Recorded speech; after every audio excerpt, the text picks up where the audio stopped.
Welcome to Sweet Life Beat Life. We hope this video helps. In this video, I will show how to make quick fudge, easy method. Melt chocolate and sweetened condensed milk together over low heat until smooth, stirring constantly to avoid scorching. Remove from heat and stir in vanilla and a pinch of salt for balance, then pour into a lined pan and chill until firm. Cut into bite-sized squares, serve at room temperature, and enjoy. For easy flavor twists, fold in mix-ins after the chocolate is melted and off the heat so they remain distinct. Use 1 cup chopped nuts or 1/2 cup dried cherries for variety without altering set time.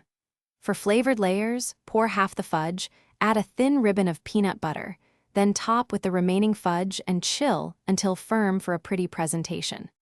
If you are finding this helpful, please subscribe and like so I can keep sharing quick recipes with you, and thanks for watching.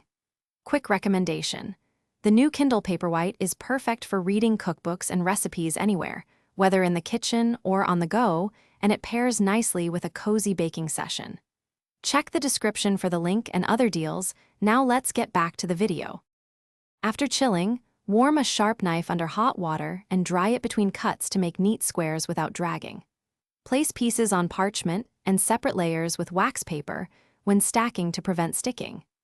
Keep fudge refrigerated in an airtight container for up to 2 weeks, or freeze tightly wrapped for longer storage and thaw gently in the fridge before serving for best texture.